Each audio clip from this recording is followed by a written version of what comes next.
watching India Today.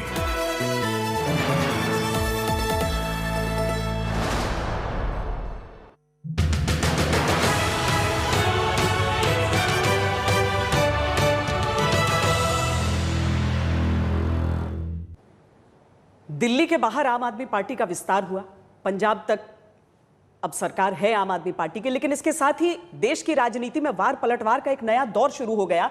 क्या देश की राजनीति कुछ इस तरीके से बदल रही है जिसमें अरविंद केजरीवाल अपने लिए एक अलग भूमिका भी देख रहे हैं? और क्या यह विस्तार ही कारण है कि आज एक फिल्म से लेकर तमाम कंट्रोवर्सीज में अरविंद केजरीवाल एक बार फिर घिसकने लगे? हमारे साथ हैं इस समय मैं श्वेता सिंह और मेरे साथ प्रीति चौधरी।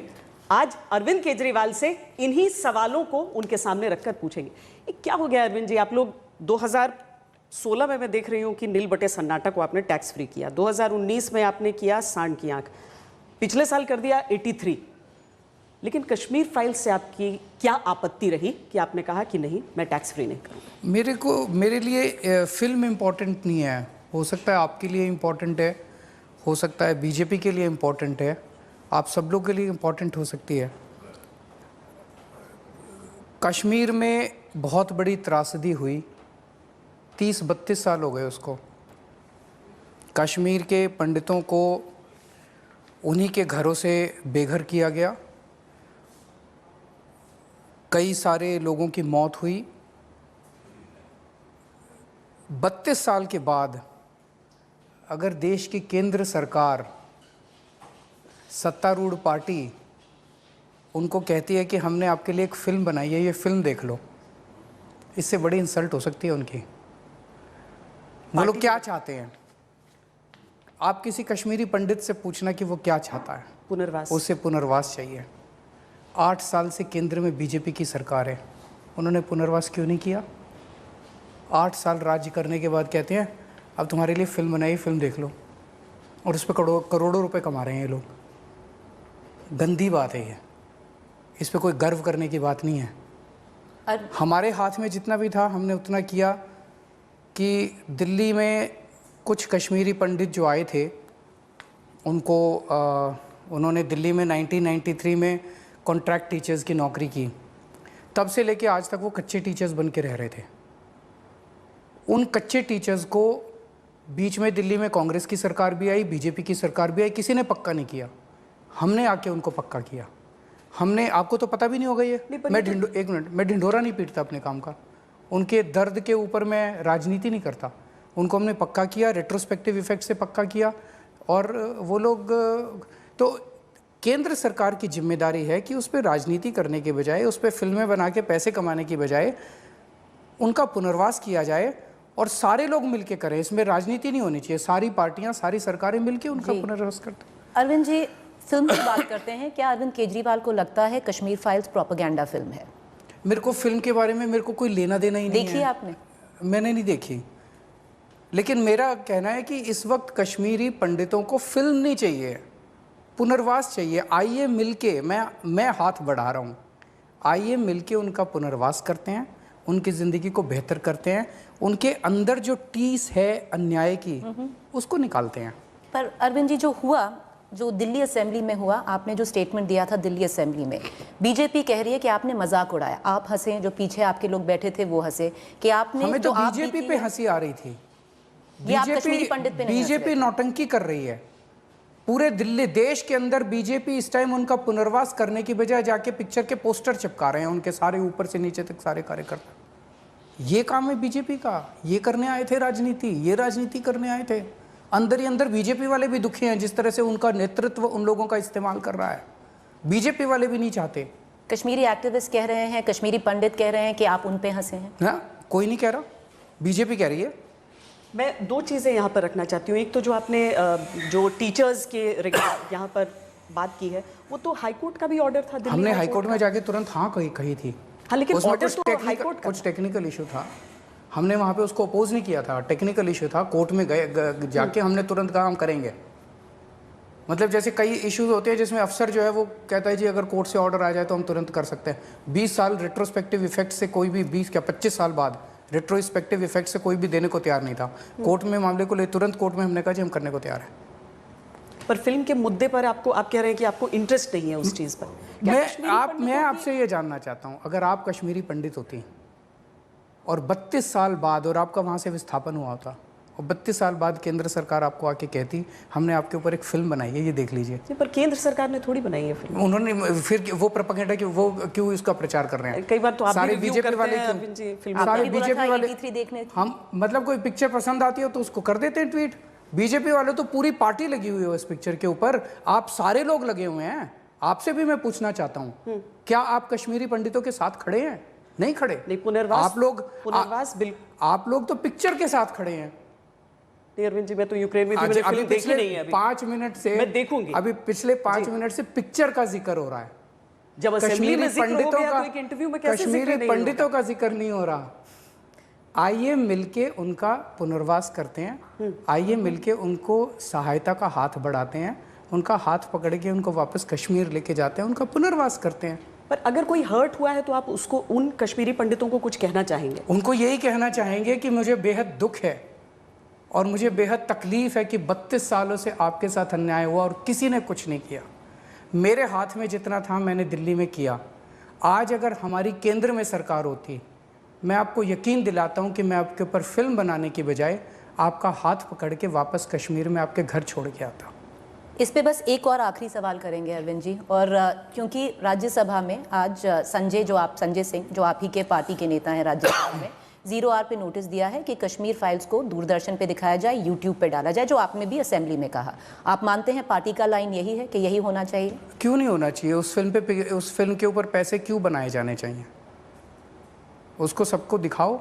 उसमें कश्मीरी पंडितों की त्रासदी मैंने तो खुद नहीं देखी, लेकिन जिन्होंने भी देखी वो बताते हैं उस त्रासदी को बड़े अच्छे से दर्शाया गया है। तो वो दिखाओ, सबको दिखाओ, फिर उस पर पैसे नहीं बनाने चाहिए यार, वो गंदी बात है। उसके प्रोसीड्स क्या कश्मीरी पंडितों को जाने चाहिए? बिल्कुल जाने चाहिए, क्योंकि आपने सही बात कही है, मैं समर्थन करता हूँ आपका कि जाने चाहिए। उस फिल्म के जो प्रोसीड्स हैं बता रहे हैं 200 करोड़ से ज़्यादा कमाया गया है, वो 200 करोड़ से ज़्यादा उनके पुनर्वास पे खर्च होना चाहिए, वो सारा पैसा उनके पुनर्वास पे खर्च होना चाहिए।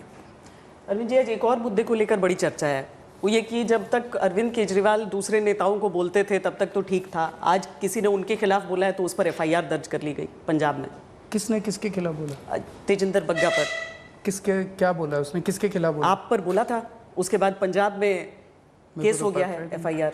कौन है तेजिंदर बग्गा? FIR होनी चाहिए आपके खिलाफ बोलने पर। नहीं, बिल्कुल नहीं होनी। कौन है तेजिंदर बग्गा? भारतीय जनता पार्टी के नेता हैं। मैं तो ना तेजिंदर बग्गा को जानता, बड़े ना पोस्टर लगाते हैं वो आपके खिलाफ दिल्ली भर में। वो तो सारी बीजेपी इस टाइम पोस्टर लगाने में लगी हुई है। कोई पिक्चरों के पोस्टर लगा रहा है, कोई केजरीवाल के पोस्टर लगा रहा है। पर FIR नहीं होनी चाहिए अगर कोई बोल रहा है। अभिव्यक्ति की आज़ादी होनी चाहिए। कल आदेश गुप्ता जी ने मेरे को कितनी गालियां दी हैं, कितनी गंदी गंदी गालियां दी हैं। गालियां उनको मुबारक, हम ऐसी राजनीति करने ही नहीं आए, गाली गलौज की राजनीति नहीं करने आए। ऐसे थोड़ी देश सुधरेगा एक दूसरे को गालियां देने से। देश सुधरेगा मिलके काम करने से। 70 साल से इस देश, 75 साल से इस देश को आगे बढ़ने से रोका गया।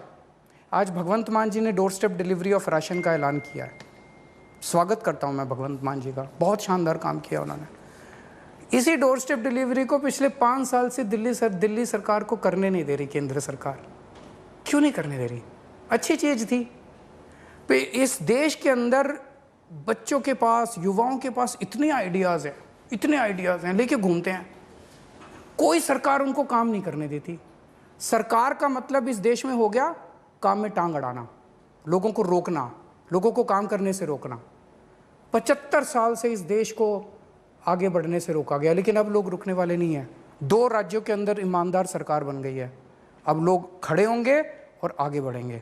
ये डोर स्टेप डिलीवरी दिल्ली में नहीं होने देंगे, पंजाब में करेंगे, फिर पूरे देश में होगी डोर स्टेप डिलीवरी। उसको अपना मॉडल स्टेट बनाएंगे आप? पूरे देश को मॉडल बनाएंगे, आपके साथ मिलके बनाएंगे, सारे देश के साथ 130 करोड़ लोगों के साथ मिलके मॉडल देश बनाएंगे।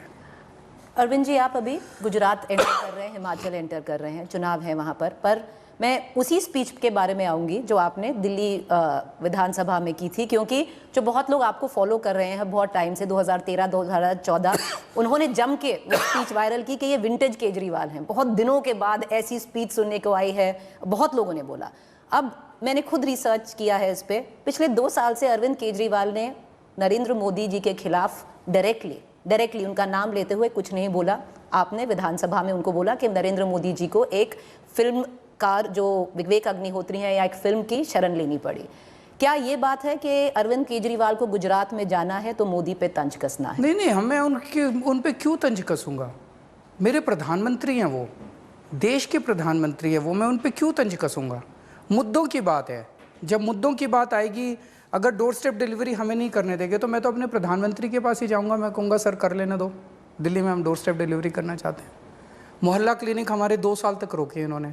मैं गया, रोया, गिड़गिड़ाया, करवा के ले आया। फिर सीसीटीवी कैमरे की फाइल इन्होंने 3 साल तक रोकी। मैं इन्हीं के पास गया, रोया, गिड़गिड़ाया, पैरों में पड़ा, करा के ले आया। मेरे को किसी से दुश्मनी नहीं है। मैं यहाँ बीजेपी के खिलाफ, कांग्रेस के खिलाफ, मोदी जी के खिलाफ, सोनिया जी के खिलाफ, राहुल गांधी जी, किसी के खिलाफ नहीं आया। मेरे सामने बस देश है। पर गुजरात आपके लक्ष्य पर है, आप इस जाएंगे समय... गुजरात से अभी लोग आए थे, वो बता रहे थे क्या बुरा हाल हो गया वहाँ पे स्कूलों का, सरकारी स्कूलों का। वो कहते जी सरकारी स्कूलों से बच्चे को निकलवा रहे हैं लोग, 30 से कम बच्चे होते ही वो स्कूल बंद कर देते हैं। अब वो दूसरे जो 30 बच्चे बचे उनको कहते हैं वो 10 किलोमीटर दूर जो स्कूल है उसमें अब तुम्हारा एडमिशन होगा। पहली क्लास का बच्चा 10 किलोमीटर चल के कैसे जाएगा? वहाँ पे स्कूलों का बुरा हाल है, वहाँ पे अस्पतालों का बुरा हाल है, वहाँ पे बिजली बहुत सबसे महंगी है, रोज़गार के लिए बच्चे तरस रहे हैं, किसानों का बुरा हाल है। तो या तो ये लोग ठीक कर दें। 25 साल में इन्होंने किया, हमने दिल्ली में 5 साल में इतने काम कर दिए जी, ये 25 साल में नहीं कर पाए। क्यों? जम के भ्रष्टाचार है, जम के भ्रष्टाचार है। तो क्यों उन्हें बार बार चुन क्यों रहे हैं? उस प्रधानमंत्री कोई नरेंद्र मोदी से ऐसा जुड़ाव वहाँ का भावनात्मक हो जाता है लोगों कांग्रेस का। उनकी जेब में है, बीजेपी की जेब में है कांग्रेस। मतलब आप कह रहे हैं दोनों पार्टियां साथ मिली हुई हैं? साथ ही हैं। कांग्रेस के ऊपर किसी को भरोसा ही नहीं बचा। पर आप पीएम के नाम को टारगेट किए बिना गुजरात में चुनाव लड़ पाएंगे? नहीं, क्यों टारगेट करूंगा मैं? वहाँ पे पंजाब में भी हमने नेगेटिव राजनीति नहीं की, दिल्ली में भी हमने नेगेटिव राजनीति नहीं की। हम गाली गलौज नहीं करते, हम किसके खिलाफ नहीं बोलते, हम मुद्दों की बात करते हैं, हम देश की बात करते हैं। हमने पंजाब में गए, पंजाब की बात की, दिल्ली का चुनाव लड़ा, हमने दिल्ली की बात की। गुजरात में जाएंगे, गुजरात की बात करेंगे, गुजरात के लोगों की बात करेंगे, गुजरात के लोगों की बात करेंगे, गुजरात के मुद्दों की बात करेंगे। हम नेगेटिव क्यों बोलेंगे किसी के खिलाफ? आपने एक और बात की है, बहुत बार बोला है कि जो बीजेपी का हिंदुत्व है वो टॉक्सिक हिंदुत्व है, कम्युनल है बीजेपी। क्या अरविंद केजरीवाल जब गुजरात जाएंगे, जब हिमाचल जाएंगे, आपके प्राइमरी ऑपोजिशन मान लीजिए भारतीय जनता पार्टी होगी, क्या अरविंद केजरीवाल और आम आदमी पार्टी वो टॉक्सिक हिंदुत्व जो कहती है कि कम्युनल हिंदुत्व है बीजेपी का, उसको काउंटर करेगी? मेरी ना बीजेपी से कोई लड़ाई है, ना मेरी कांग्रेस से लड़ाई है। हिंदुत्व की डेफिनेशन मैंने कई बार बताई है जी। और मैं उसी पे यकीन करता हूँ और उस पर पूरा देश यकीन करता है। रामायण और गीता के अंदर जो भी लिखा हुआ है वो हिंदुत्व है। रामायण के अंदर प्रभु श्री राम ने जो शब्द कहे, जो वाणी कही, वो हिंदुत्व है। भगवान राम ने तो आपस में नफरत करनी नहीं सिखाई। भगवान राम तो शबरी के यहाँ जाके बेर खाते हैं, झूठे बेर उसके खाते हैं, और ये लोग दलितों का लिंचिंग कराते हैं। तो फिर यूपी में इतना जम के वोट कैसे पड़ा अगर वो हिंदुत्व सही हिंदुत्व नहीं है तो? कोई विपक्ष ही नहीं बचा है ना, कोई विपक्ष ही नहीं बचा है। जब एक ही पार्टी है और सारे हाथ डाल के बैठे हैं, ऑप्शंस ही नहीं है। क्या आप ऐसा क्यों है कि दिल्ली के अंदर भारतीय जनता पार्टी को पिछली बार 3 सीट मिली और इस बार 8 सीट मिली? जम के मेरे को गालियां दी इन्होंने, आज भी खूब गालियां दी हैं, मैंने तो जवाब भी नहीं दिया उसका, तो 2 गालियां। इससे मैं एक सवाल और पूछूंगी अरविंद जी, क्या आप वो ऑप्शन बनना चाहते हैं? क्योंकि जो पिछला इंटरव्यू था उसमें मैंने आपसे एक सवाल पूछा था कि नेशनल स्टेज पे श्वेता और मैंने पूछा था अरविंद केजरीवाल अपने आप को कहाँ देखते हैं, आपने हाथ जोड़ के कहा था कि देखिए मैं बहुत छोटा प्लेयर हूँ। तो क्या अब जनता डिसाइड करेगी कि नेशनल प्लेयर पे कांग्रेस होगी, आम आदमी पार्टी होगी, टीएमसी ममता बनर्जी होंगे या मोदी होगी, या आप अभी भी कहेंगे कि आप बहुत छोटे प्लेयर? मैं अभी भी बहुत छोटा हूँ, इस देश का एक आम आदमी हूँ और इस देश के आम आदमी के जो मुद्दे हैं वही मेरे मुद्दे हैं। इस देश का आम आदमी क्या चाहता है? अपने बच्चों के लिए एक रोज़गार मिल जाए, अपने लिए एक रोज़गार मिल जाए कि बच्चों का पेट पाल लूँ। आज देश के पास रोज़गार नहीं है, केवल हमारी पार्टी है जो रोज़गार की बात करती है। तो क्या आपकी आज पार्टी कल जो असेंबली के अंदर हमने बजट पेश किया, हमने कहा 5 साल के अंदर 20 लाख रोज़गार देंगे। ये चुनावी भाषण नहीं था, असेंबली के अंदर बजट के अंदर स्पेसिफिक स्कीम्स थी कि 20 लाख रोज़गार कैसे देंगे। वो मैं क्यों बोल रहा हूँ? क्योंकि मैं एक आम आदमी का दर्द समझता हूँ यार। लोगों की नौकरियां चली गई हैं, लोगों के घर में खाने को नहीं है, मैं ये समझता हूँ कि उसको अपने बच्चों के लिए अच्छी शिक्षा चाहिए, उसको घर में कोई बीमार हो जाए अच्छा स्वास्थ्य चाहिए, ये सब चीज़ें हम मुहैया करा रहे हैं, ये सब चीज़ें देंगे। मेरे को इन नेताओं की राजनीति, इस राजनीति ने और इन नेताओं की गंदी राजनीति ने इस देश को 75 साल पीछे कर दिया। पर हम 2024 पे जा रहे हैं अरविंद, आप भी वो चुनाव लड़ेंगे, आप हर स्टेट में जा रहे हैं, तो क्या आम आदमी पार्टी जो वोटर है अपने आप को एक वायबल ऑप्शन मानती है नेशनल स्टेज पे या नहीं? देखिए, जैसा देश के अंदर अब लोग एक बदलाव देख रहे हैं, बदलाव चाहते हैं। 2 स्टेट्स के अंदर एक ईमानदार पार्टी आ चुकी है।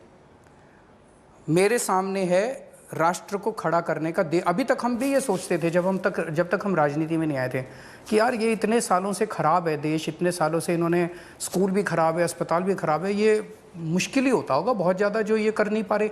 सारी पार्टियां लगी हुई हैं, कांग्रेस की भी आ चुकी सरकार, बीजेपी की भी आ चुकी। अब हमने आके देखा यार 5 साल में ही हो गया, तो हो तो सकता है इन्होंने जानबूझ के ख़राब करा, पैसे खाए, लूटा देश को, तो या तो ये सुधर जाएं और नहीं तो फिर पूरा देश जो है इनको बदल देगा, इनको सुधार देगा। अच्छा, सवाल तो मेरे सामने देश है, 130 करोड़ लोगों का कोलिशन बनाएंगे। मेरे को ये नेशनल कोलिशन, इन पार्टियों के कोलिशन को में मेरा कोई इंटरेस्ट नहीं है। 130 करोड़ लोगों का कोलिशन बनाएंगे जिसमें सारे देश के डॉक्टर होंगे, इंजीनियर होंगे, किसान होंगे, इंडस्ट्रियलिस्ट होंगे, व्यापारी होंगे, इन सब का कोलिशन बना के देश को आगे बढ़ाएंगे। तो उसमें एक बहुत अहम पड़ाव हो जाएगा रोजगार का। रोजगार को लेकर आपको बीजेपी लगातार घेरने के लिए लगी हुई है और कह रही है कि अरविंद केजरीवाल जवाब नहीं दे रहे हैं कि वो 12 लाख लोग कौन हैं जिन्हें नौकरी दी गई है। वेबसाइट पे है 101 लाख तरफ से आंकड़ा है कि आरटीआई के अनुसार सिर्फ 3,246 लोगों को नौकरी मिली है। बीजेपी के ऊपर आप ज़्यादा ध्यान मत दिया करो, बीजेपी यूं ही बोलती रहती है।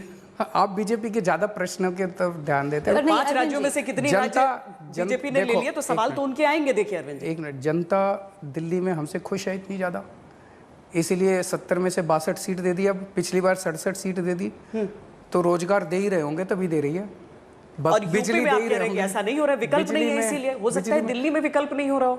तो आप मानती हैं कि बीजेपी अब विकल्प नहीं बचा? नहीं, नकार दिया लोगों ने, तो विकल्प वाकई दिल्ली में नहीं बचे। मैं उसी के बारे में बात करूंगी, क्योंकि अरविंद जी आरटीआई को तो आप भी जानते हैं, हमसे ज्यादा जानते हैं। मुझे नहीं पता, कई बार जो टेक्निकल जवाब होता है, 10 लाख नौकरियां तो वेबसाइट पे आप दिल्ली सरकार का वेब पोर्टल जाके देख लो, रोजगार पोर्टल जो है, रोजगार पोर्टल पे जाके देख लो, हाथ 10 लाख है नौकरियां, वो प्राइवेट सेक्टर में आप कह रहे हैं। 1,78,000 सरकार में दी है, तो उसका भी सारा ब्यौरा कल मनीष जी ने रखा। 51,000 रुपए की पक्की नौकरियां DA-SSB के थ्रू दी है, 50,000 रुपए की दूसरे, सारा सेक्टर वाइज उन्होंने 1,78,000 का ब्यौरा कल असेंबली में रखा है। बीजेपी जो कोट कर रही है ये आरटीआई कोट कर रही है, तो आरटीआई में कई बार होता है, आप एक डिपार्टमेंट में करते हैं, वो सारा कंपाइल 2019 का है, 2021 का है, 21 का है, और 2019 की 2 आरटीआई हैं जो बोल रही हैं कि 3,246 मनीष सिसोदिया ने असेंबली के अंदर स्टेटमेंट दिया है जी। असेंबली के अंदर मंत्री के स्टेटमेंट की कुछ वक्त होती है,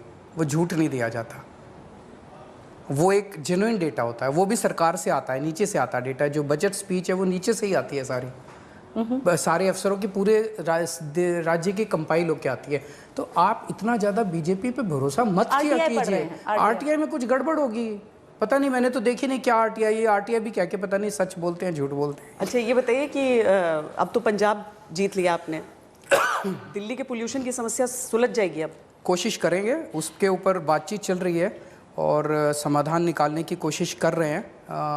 मैं समझता हूँ कि जल्द कुछ ना कुछ करेंगे, क्योंकि यही से मैं सहमत हूँ आपसे, मैं सहमत हूँ, मैं अपनी जिम्मेदारी से भाग नहीं रहा हूँ।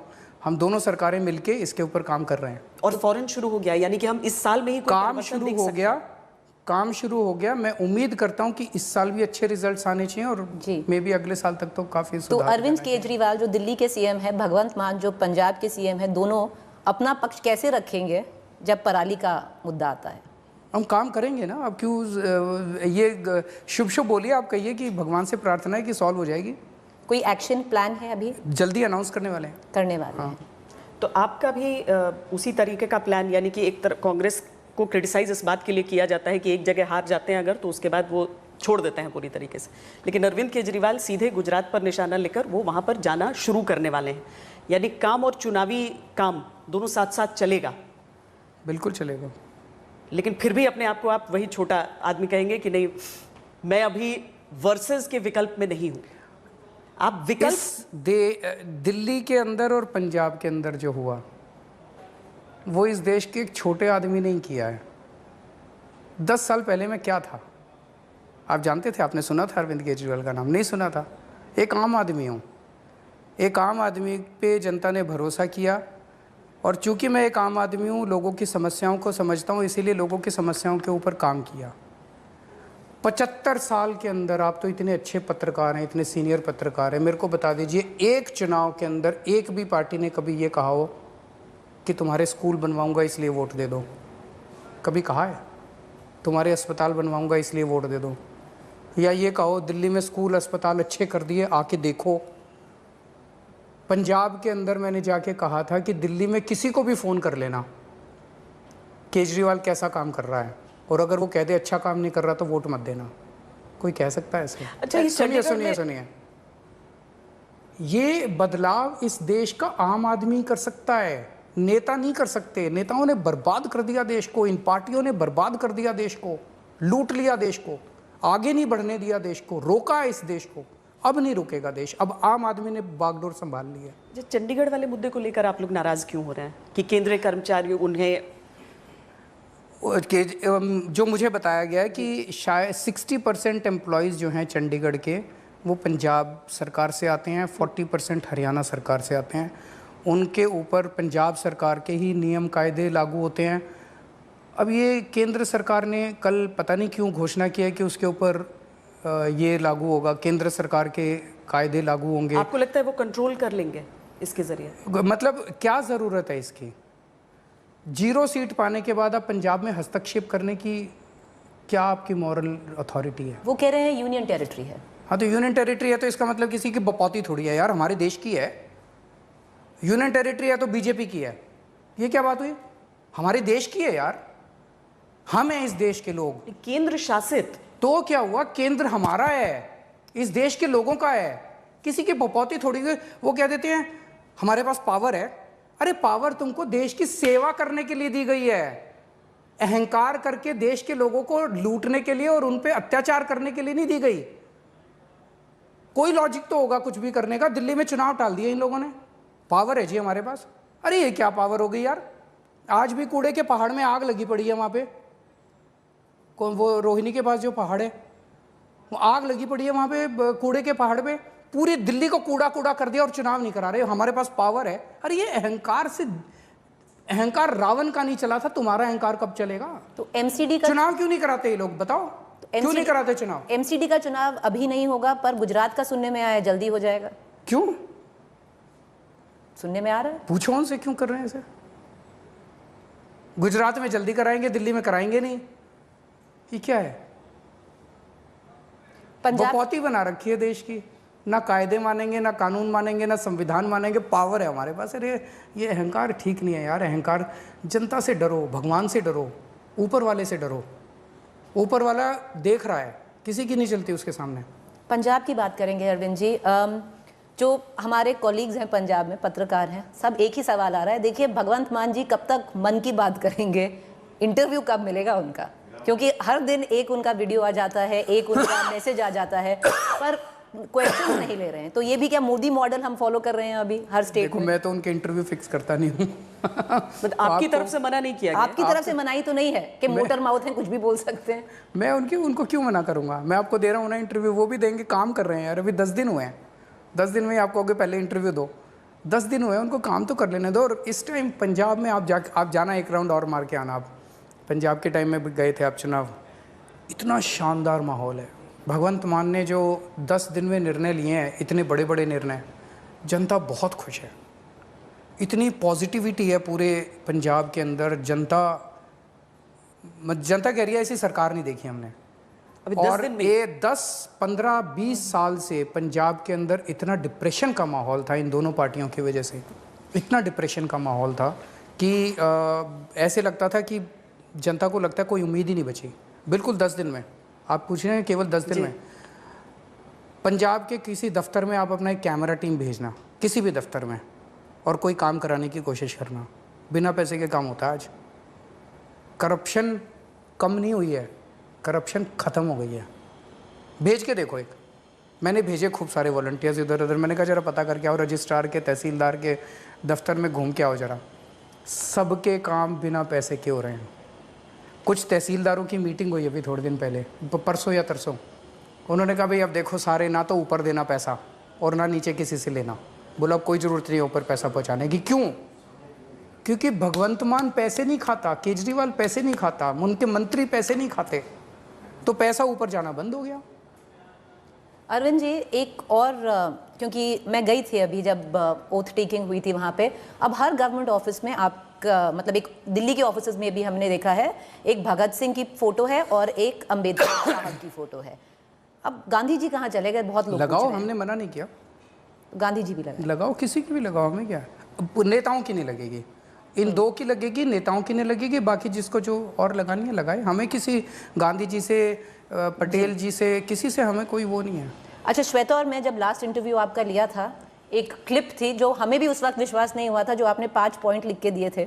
अब हमें लगता है कि वो एक ऐतिहासिक डॉक्यूमेंट हो जाएगा, बहुत साल जो आगे जाएंगे। आपने लिख के जो भी दिया था 5 चीज़ें, अब मुझे तो याद है कि चन्नी जी दोनों सीट हारेंगे, वो हार गए, कि बादल सारी अपनी 5 सीट हारे थे, 4 में से तो 5 तो हार ही गए, और चन्नी साहब कितना 50,000 के ऊपर वोट से जीतेंगे, भगवंत मान, सॉरी, हाँ, कि वो भी हो गया। तो अब भविष्यवाणी जो अरविंद केजरीवाल ने भविष्यवाणी नहीं थी, हम सर्वे कराते थे और सर्वे के बेसिस पे जो हमारे को फीड वो आ रहा था, उसी के बेसिस पे। तो ऐसा नहीं है कि माता आपके रात में आपके सपनों में आके बोली थी कुछ? नहीं, बिल्कुल नहीं। और ऐसा भी नहीं कि मैंने कोई जोक मारा था, बड़ी जिम्मेदारी के साथ लिखा था। कुछ और लिख के देंगे हमें आज? अभी नहीं, उसका इतना ही लिख के देंगे कि हमारे देश का भविष्य बहुत उज्जवल है और मेरा सपना है भारत को दुनिया का नंबर 1 देश देखने का, और मेरा सपना है कि मेरी ज़िंदगी में ही मैं भारत को नंबर 1 देश देख सकूं। मेरे को इस राजनीति से कोई मतलब नहीं है, इन पार्टियों से कोई मतलब नहीं है। इन्होंने 75 साल में देश का बेड़ा गर्क कर दिया। अब उम्मीद इस देश में एक ही है, इस देश का आम आदमी। क्या अरविंद केजरीवाल का सपना है कि वो भारत का भविष्य हो? नहीं, अरविंद केजरीवाल का सपना है कि इस देश का आम आदमी जो है वो अपना भविष्य खुद तय कर सके। हमारे देश में बहुत ज़्यादा टैलेंट है, बहुत ज़्यादा टैलेंट है। उसको एक मौका दिया जाए और उसको थोड़ा सा सपोर्ट सरकार से दिया जाए, और सरकार जितना कंट्रोल करती है, जितना अड़चने अड़ाती है, वो बंद हो जाए। आप देखो पीछे छोड़ देंगे, कोई गरीबी नहीं बचेगी, कुछ नहीं बचेगी हमारे देश के अंदर, अगर हमने अपने देश के लोगों को सशक्त कर दिया तो। अरविंद जी बहुत बहुत धन्यवाद हमारे साथ बातचीत करने के लिए। Thank you so much.